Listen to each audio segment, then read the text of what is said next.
कहानी के शुरू में हम एक आदमी ली मैन को देखते हैं जो अपनी दोस्त के साथ बैंकॉक शहर में रहा करता था। वो दोनों ही पेंटर्स हैं। वो पेंटिंग्स बनाने का काम बहुत अच्छे से करती थी। युवान तो अपना दिमाग लगाकर बहुत ही अच्छी पेंटिंग्स बनाया करती थी, पर ली उससे भी ज्यादा तेज था। वो हर मशहूर पेंटर की नकल कर लिया करता था। उसका दिमाग इन कामों में बहुत अच्छा था। वो किसी भी पेंटिंग को देखकर उस जैसी ही पेंटिंग बना लेता था। हालांकि उसकी पेंटिंग्स को एक्सिबिशन नुमाइश में भी हिस्सा नहीं मिलता था, क्योंकि सबका कहना ये था कि उसकी बनाई गई पेंटिंग्स किसी और की नकल होती हैं। एक दिन वो शाम को जब घर जाता है तो वो युवान और उसके मैनेजर की बातों को सुन लेता है, जहाँ पर मैनेजर युवान से कहता है कि तुम अगर कामयाब होना चाहती हो तो तुम ली के साथ काम करना छोड़ दो, क्योंकि उसके बारे में सब यही जानते हैं कि वो नकल करके पेंटिंग्स बनाता है। पर वो जवाब देती है कि मैं ली के साथ काम करना नहीं छोड़ सकती। अगर तुम जाना चाहती हो तो चले जाओ।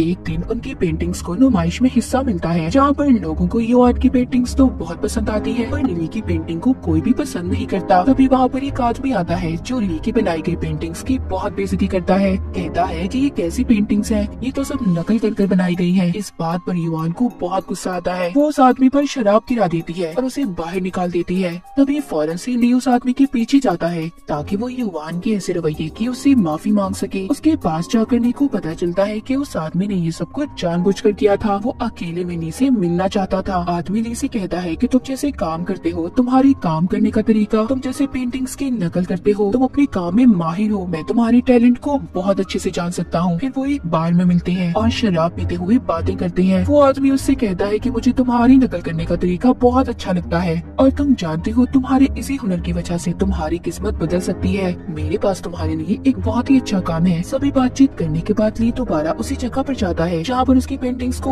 नुमाइश के लिए लगाया गया था। वहाँ जाकर वो अपनी पेंटिंग को ही जला देता है जिसकी बेइज्जती की गई थी। ली अपने इस काम से बहुत खुश था। ये सब करने के बाद वो उसी आदमी को बुलाता है जिसने ली की पेंटिंग की जानबूझकर बेइज्जती की थी। मिलकर उससे कहता है कि मैं तुम्हारे साथ काम करने के लिए तैयार हूँ और बताओ मुझे किस तरह की पेंटिंग्स बनानी होंगी। वो आदमी ली को $100 का नोट देकर कहता है इसकी नकल। यहाँ पर ली को पता चलता है कि वो आदमी तो उससे बहुत सारे नकली नोट्स बनवाना चाहता था ताकि उन नोट्स को कोई पहचान न सके। वो कहता है कि हम इतने ज्यादा नकली नोट नहीं छाप सकते, इसीलिए मैं तुम्हारे हुनर का इस्तेमाल करके कामयाब हो सकता हूँ। मैं तुम्हें इस काम में अपनी टीम का हिस्सा बनाना चाहता हूँ। ये बात सुनकर पहले तो ली थोड़ा परेशान हो जाता है क्योंकि ये काम गैर कानूनी था, पर जब वो ये बात सोचता है कि इन सब के बाद वो बहुत से पैसों में खेलने वाला है तो वो इस काम को करने के लिए मान जाता है। ये सब बातचीत करने के बाद ली वापिस से जब अपने घर जाता है तो देखता है युवान भी घर छोड़कर चली गई थी, क्योंकि जिस पेंटिंग को ली ने जलाया था उसके पैसे युवान को भरने पड़े थे। अगले सीन में हम देखते हैं कि ली उस आदमी के साथ एक प्राइवेट प्लेन में है। वो दूसरे शहर जा रहे थे। ली उस आदमी से कहता है कि मैं अब वापस तभी आऊंगा जब मैं बहुत सारे पैसे कमा लूंगा। मैं तभी युवान के पास जाऊंगा।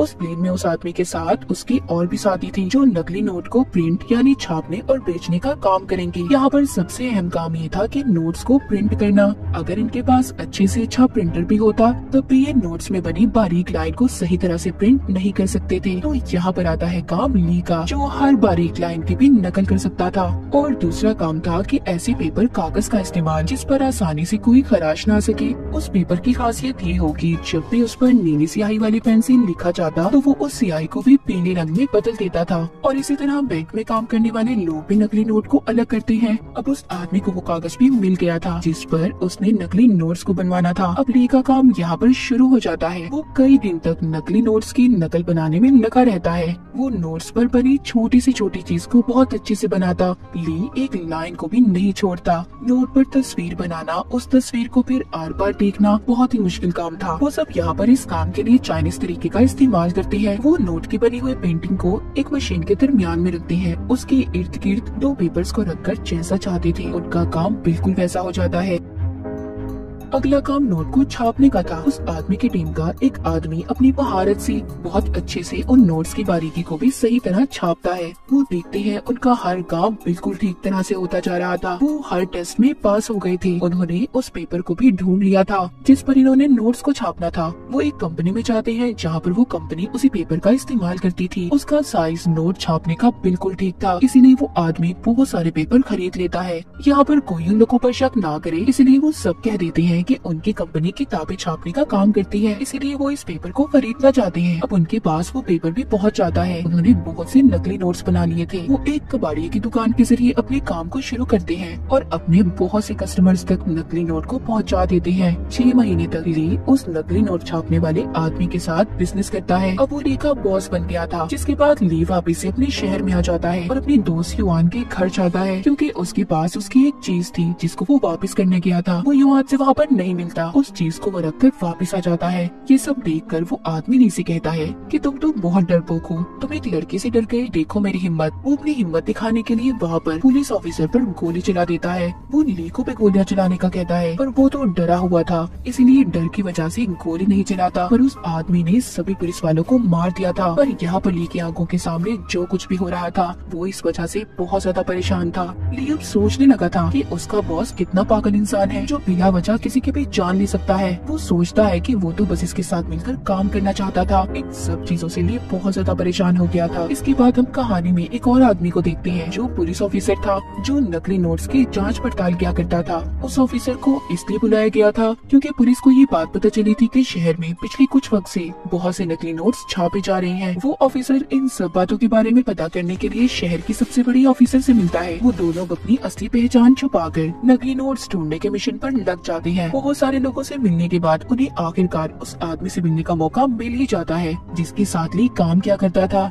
यानी कि ली का बॉस। वो दोनों उस कश्ती में पहुंच जाते हैं जहाँ पर वो उससे मिलने वाले थे, पर वो खुद नहीं था बल्कि वहाँ पर ली के बॉस के आदमी थे। वो दोनों ऑफिसर को जानने के लिए उनकी काफी छानबीन करते हैं, पर उन्हें उनकी सच्चाई का पता नहीं चलता। इसीलिए ली के बॉस के आदमी उन पर भरोसा कर उन्हें अपनी टीम में शामिल कर लेते हैं। दूसरी तरफ ली अपने बॉस के पास जाता है और उससे कहता है कि सॉरी, अब मैं आपके साथ काम नहीं कर सकता, मैं आपकी टीम को छोड़कर जा रहा हूँ और मैं जल्दी आपके लिए एक ऐसे आदमी को ढूंढ लूंगा जो आपके साथ मिलकर काम करेगा और पेंटिंग्स भी बना लेगा। ली का बॉस इस बात को मान जाता है और कहता है ठीक है, तुम जाना चाहते हो तुम जा सकते हो। इसी तरह काफी वक्त गुजर गया था। हम देखते हैं कि ली के बॉस के आदमी पूरी दुनिया में फैल गए हैं और मजे से नकली नोट्स को फैलाने का काम कर रहे हैं। इस काम से वो बहुत सारे पैसे कमा रहे थे और साथ ही साथ उनके नोट्स की मांग भी बढ़ती जा रही थी। शहर का एक डॉन भी नकली नोट्स को खरीदना चाहता था। वो इसीलिए ली के बॉस को बुलाता है ताकि वो उससे नकली नोट खरीद सके। पर हमें यहाँ पर एक और बात पता चलती है कि बहुत वक्त पहले डॉन ने ली के बॉस की डैड को मार दिया था। ली का बॉस यहाँ पर नकली नोट तो डॉन को देने आया था, पर वो उसे मारना भी चाहता था। वो अपने डैड की मौत का बदला लेने आया था, इसलिए यहाँ पर वो ली को भी अपने साथ ले आता है और कहता है कि तुम्हारी जैकेट में जो बॉम्ब है उसे चला दो। लेकिन बेचारा डरा हुआ ली ऐसे करने से मना कर देता है। पर कुछ देर के बाद बाहर खड़ी कार में बहुत बड़ा धमाका हुआ था। तभी वहाँ पर गोलियां चलना भी शुरू हो जाती है। इस धमाके में डॉन और उसके सभी आदमी मारे गए थे, लेकिन इस धमाके में एक लड़की बच जाती है जो डॉन के साथ काम किया करती थी। वो डॉन को नोट्स असली है या नकली इस बात के बारे में बताया करती थी। वो लड़की भी अब ली और उसके बॉस के साथ मिलकर काम करने लगी थी। इस तरह ली की उस लड़की के साथ काफी अच्छी दोस्ती भी हो जाती है। ली के बॉस को काम करते काफी वक्त गुजर जाता है। अब वो लोग अपने काम से लंबी ब्रेक लेते हैं, यानी कि उन लोगों ने अपने काम को कुछ वक्त के लिए रोक दिया था। ली दोबारा से अपने शहर में अपने बॉस के साथ वापस आ गया था। वो युआन के घर जाता है। वो देखता है युआन एक बहुत ही मशहूर पेंटर आर्टिस्ट बन गई थी। उसने अपनी 1000 से ज्यादा पेंटिंग्स को बेच दिया था। लेकिन जब ली को ये बात पता चलती है कि युआन ने मंगनी करनी है और वो बहुत जल्दी शादी करने वाली है, तो उसे बहुत दुख होता है। उसका बॉस कहता है कि तुम अगर युआन को इतना पसंद करते हो तो तुम्हें उसके लिए लड़ना होगा। तुम उसे बताओ कि तुम उसे कितना पसंद करते हो। ये सब कहने के बाद बॉस ली को अपने साथ ले जाता है जहाँ पर शिप पर उन्होंने मीटिंग करनी थी। पर साथ ही ली के बॉस को उस ऑफिसर का भी पता लग गया था जो इनकी टीम में शामिल होकर खुफिया तौर पर छानबीन कर रहा था। ली के बॉस को यहाँ पर एक और बात पता चलती है कि उनके पीछे पुलिस इस वजह से लगी हुई है क्योंकि उनकी टीम के आदमी ने असूल को तोड़ा था। जो नोट छापने का काम किया करता था उसने नकली नोट से एक घड़ी खरीदी थी और उसी की वजह से पुलिस इनके पीछे थी। ली का बॉस उस आदमी को पकड़ लेता है और साथ ही ये भी कहता है कि तुम्हें और तुम्हारी फैमिली को अब मरना होगा क्योंकि तुम्हारी वजह से हम सब मुसीबत में हैं। तुमने हमारे काम के उसूलों को तोड़ा है। वो आदमी बहुत मिन्नतें करता है कि उसे ना मारे, उसे छोड़ दे। यहाँ पर ली भी उस आदमी को बचाने की कोशिश करता है पर बॉस उसे भी पीछे कर देता है। बॉस उसे मार देता है। ली का बॉस उस ऑफिसर से मिलता है जो खुफिया तौर पर इनकी छानबीन कर रहा था, पर वो ऑफिसर नहीं जानता था कि इन्हें उनके सारी सच्चाई पता चल गई है। बॉस वहाँ पर ली को बुलाकर कहता है कि इस ऑफिसर को तुमने मारना है। ली बहुत ज्यादा डरा हुआ था। उसका बॉस ली के डर को खत्म करने के लिए वहाँ पर युआन और उसके मंगेतर को भी अगवा कर ले आता है। वो ली को गन देता है और कहता है कि इन दोनों ने तुम्हें बहुत दुख दिए है ना, इन्हें मार दो। मैं जानता हूँ तुम ऐसा जरूर करोगे क्योंकि तुम इनसे बहुत नफरत करते हो। मगर ली इस बार भी गोली चलाने से मना कर देता है। पर इस बार उसका बॉस बहुत ज्यादा गुस्से में आ गया था। ली का बॉस गुस्से में युआन पर गोली चला देता है। पर यहाँ पर ली ने युआन को तो बचा लिया था, लेकिन उसका मंगेतर मारा जाता है। इधर ही वो लड़की भी जो डॉन की साथी थी वो ली को यहाँ से बचाकर ले जाती है, क्योंकि वो जानती थी कि बॉस अब ली को मार देगा। इसलिए यहाँ पर वो सब पर गोलियां चला देती है। इस लड़ाई में ली के बॉस के सभी आदमी मर गए थे और आखिर में ली भी अपने बॉस पर गोली चलाकर उसे मार देता है। अब यहाँ से वो लड़की ली को एक होटल में लेकर जाती है। वो दोनों यहाँ पर आकर बहुत डरे हुए थे, क्योंकि उन्हें लगता था कि बॉस अभी भी जिंदा है, क्योंकि उसकी लाश अभी तक पुलिस को नहीं मिली थी। ली यहाँ से दोबारा युआन के पास जाना चाहता था, ये देखने की वो ठीक है या नहीं। पर वो लड़की यहाँ पर ली को जाने से बहुत रोकती है। वो कहती है मत जाओ, तुम्हारी जान को खतरा हो सकता है। पर ली नहीं रुकता और वो चला जाता है। जाते हुए रास्ते में ली ने एक गलती कर दी थी। वो एक नकली नोट को चला देता है,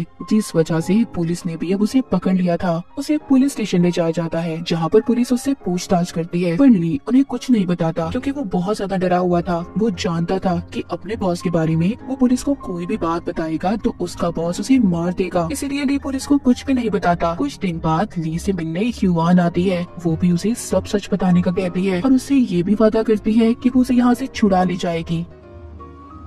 यहाँ पर पुलिस और ली के दरमियान में ये बात तय होती है कि अगर वो पुलिस को सब कुछ बता देगा तो पुलिस उसे छोड़ देगी। ली ये फैसला करता है कि पुलिस को वो सब कुछ सच बता देगा। वो अब यहाँ पर अपनी पुरानी जिंदगी के बारे में बताता है कि कैसे वो अपने बॉस से मिला, कैसे उन लोगों ने नकली नोट्स बनाने का काम किया और कैसे उसने पहली मर्तबा अपनी आंखों के सामने किसी आदमी को मरते हुए देखा। अपने बॉस के बारे में सब कुछ बता देता है। उसने उसकी तस्वीर भी बनवा दी थी और साथ ही साथ उस लड़की की भी जो पहले डॉन के लिए काम किया करती थी। पुलिस हर जगह उन दोनों की छानबीन और उन्हें ढूंढने में लग जाती है। जो पुलिस ऑफिसर ली के बॉस को ढूंढ रहा था, तभी वो देखता है वैसे ही शक्ल का आदमी पुलिस की यूनिफॉर्म पहने फिर रहा था। तभी पुलिस वाले उसे पकड़ लेते हैं। पर छानबीन करने के बाद पता चलता है कि वो आदमी तो कब से पुलिस के लिए काम कर रहा था। तो ये ली का बॉस कैसे हो सकता है? पर बिल्कुल इस पुलिस वाले की शक्ल का आदमी ली का बॉस भी था। और यहाँ पर अब हमें पता चलता है इस कहानी का असल राज ली और उसका बॉस दोनों एक ही आदमी थे। यानी कि ली ने अपने ही दिमाग में एक ऐसे इंसान की कहानी को बनाया था जो नकली नोट बनाने का कारोबार किया करता था, ताकि वो कभी ऐसे सच का सामना ही न कर सके कि वो एक बुरा इंसान है। यानी कि नकली नोटों का कारोबार ली ही कर रहा था। उसने अपने आप को सबके सामने बहुत ही सीधा इंसान बनाकर पेश किया। यानी कि जब भी कहानी में बॉस ने गलत काम किया वो कोई और नहीं बल्कि ली ही किया करता था। वही अब तक सबको मार रहा था।